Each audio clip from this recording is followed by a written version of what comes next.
دین کی بات پھیلانا صدقہ جاریہ ہے۔ ثواب کی نیت سے ویڈیو کو شیئر ضرور کیجیے۔ جزاک اللہ۔ ابھی حال میں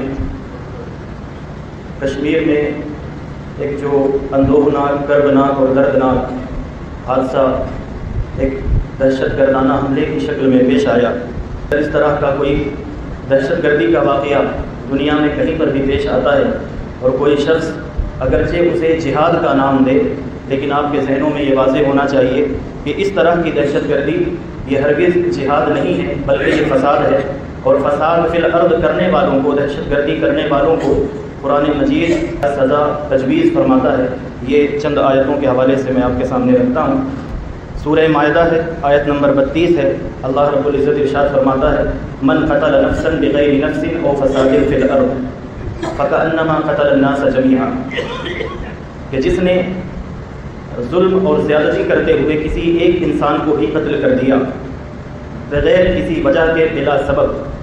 تو بغیر وجہ کے، بلا سبب، بغیر کسی جرم کے کسی انسان کو قتل کرنا، قرآن مجید اس کے متعلق فرماتا ہے فَكَأَنَّمَا قَتَلَ النَّاسَ جَمِيعًا، ایک انسان کو بغیر کسی جرم کے اسے مار دینا یہ گویا کہ پوری انسانیت کو قتل کر دینے کی طرح ہے،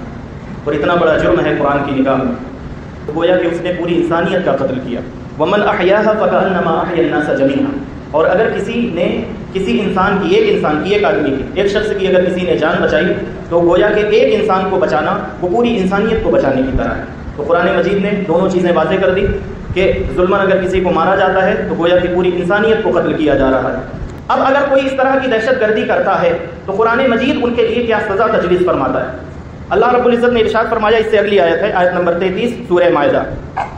انما جزاء الذین یحاربون اللہ ورسولہ، بے شک وہ لوگ جو اللہ اور اس کے رسول کے ساتھ جنگ کرتے ہیں،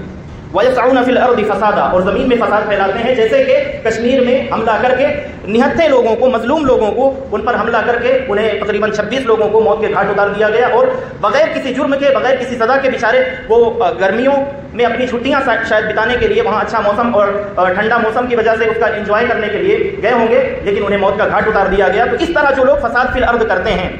زمین میں آگ لگاتے ہیں، اللہ رب العزت فرماتا ہے کہ جو لوگ زمین میں فساد پھیلاتے ہیں، اور ان یقتلوا، اب ان کی سزا بیان کی جا رہی ہے کہ انہیں کس طرح کی سزا دی جائے گی۔ جنہیں یہ لگتا ہے کہ اگر کسی نے اللہ اکبر کا نعرہ لگا کر کے اگر کسی کو مار دیا تو شاید یہ اسلام ہوگا، بدبختوں ذرا دیکھو کہ یہ اسلام نہیں ہے، اس نے اصل میں اسلام سے بغاوت کی ہے، اس نے فساد فی الارض کا ارتکاب کیا ہے، اس نے اللہ اور اس کے رسول کے حکم کو توڑا ہے، اور اللہ اور اس کا رسول تو حکم یہ دیتے ہیں کسی بھی نہتے انسان پر، مظلوم انسان پر بلا وجہ کسی کو بھی یہ حق نہیں پہنچتا، کسی کو یہ رائٹ نہیں ہے کہ اس پر ہتھیار اٹھا لے، اور ہتھیار مارنے کے لیے نہیں، ڈرانے دھمکانے تک کی اسلام اجازت نہیں دیتا۔ تو پھر اگر کوئی یہ کام کر جائے، کوئی دہشت گرد اور کوئی ٹیررسٹ اگر کوئی یہ کام کرتا ہے، کوئی آتنکوادی، تو قرآن مجید اس کی چند سزائیں بیان کرتا ہے۔ ان یقتلوا، جب یہ پکڑے جائیں تو انہیں قتل کیا جائے، او یصلبوا، یا انہیں سولی چڑھا دیا جائے، سولی پہ چڑھا دیا جائے، او تقطع ایدیہم، اور ان کے ہاتھوں کو کاٹ دیا جائے، وَأَرْجُلَهُم مِّن خِلَافٍ، ہاتھ اور پیر کو اپوزٹ سائڈ سے کاٹ دیا جائے، ایک ہاتھ کاٹ دیا جائے، ایک پیر کاٹ دیا جائے۔ یہ اسی لائق ہیں کہ اس طرح اگر پہلے انہیں اس طرح کی سزا دی جائے، پہلے اپوزٹ سائڈ سے ہاتھ اور پیر کاٹے جائیں، ایک ہاتھ کاٹا جائے، ایک پیر کاٹا جائے، یعنی داہنا ہاتھ کاٹا گیا ہے تو بایاں پیر کاٹ دیا جائے، پھر اس کے بعد یعنی عبرت کا نشان بنا کر کے پھر انہیں سولی دی جائے یا انہیں قتل کیا جائے جنہوں نے دہشت گردی کی ہے۔ تو دہشت گردی کی سزا قرآن مجید یہ تجویز کرتا ہے، کوئی اللہ اکبر کا نعرہ لگا کر کے یا جے شری رام کا نعرہ لگا کر کے اگر کسی کو مارتا ہے، دہشت گرد ہے، چاہے وہ کسی بھی دھرم کا ہو، تو قرآن مجید یہ واضح کرتا ہے کہ انہیں اس طرح کی سزا دی جائے گی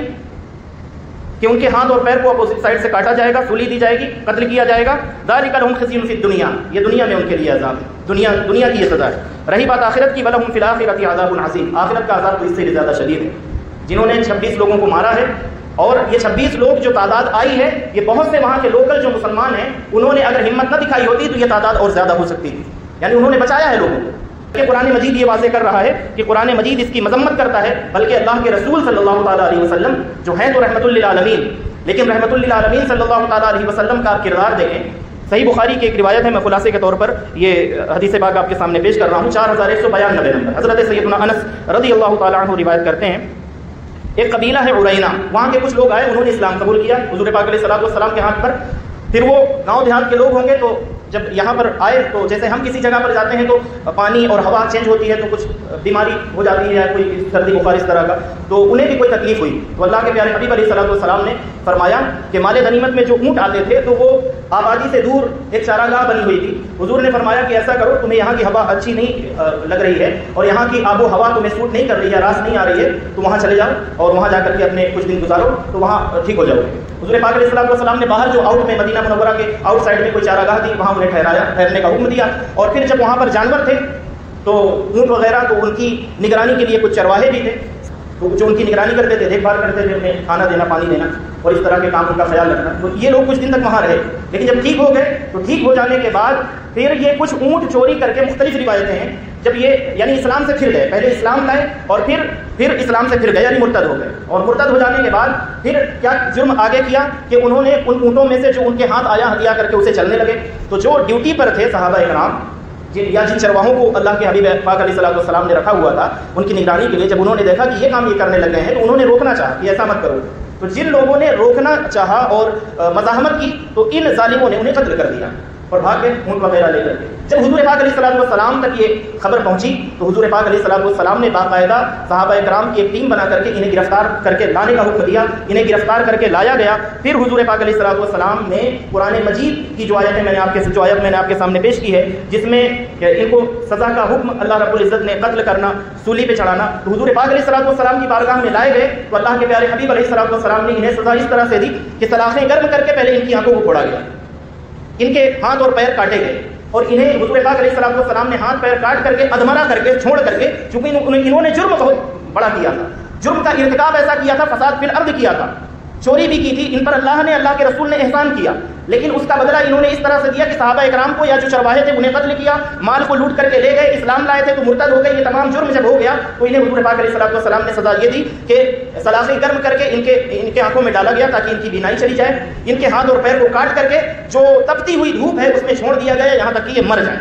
تو یہ کیا ہے اللہ کے رسول صلی اللہ تعالیٰ علیہ وسلم نے دہشت گردوں کے ساتھ. تم بھی کرو یہی کام کرو دہشت گردوں کو پکڑ کر کے. پاکستان بھی ایک جمہوری ملک ہے لیکن تم اپنے آپ کو مملکت خداداد کہتے ہو، اسلامی ملک کہتے ہو، تو کم سے کم اسلام کے مطابق جب ہندوستانیوں پر حملہ ہوا ہے، اگر تمہارے یہاں کے لوگوں نے حملہ کیا ہے تو تمہیں لڑائی پر اترنے کی ضرورت نہیں تھی، ہندوستان کی حکومت کا سپورٹ کرنے کی ضرورت تھی. اور جو دہشت گردی کر کے بھاگے ہیں، تمہارا کام یہ ہے پاکستان کے انہیں پکڑ کر کے حکومت ہند کے حوالے کرو تاکہ انہیں عبرت کا نشان بنایا جائے. آپس میں پھر لڑنے مرنے اور ایک دوسرے کا خون بہانے کے لیے تیار نہ ہو جاؤ. جتنا خون بہہ گیا وہی بہت زیادہ ہے. اللہ رب العزت کی بارگاہ میں یہ دعا ہے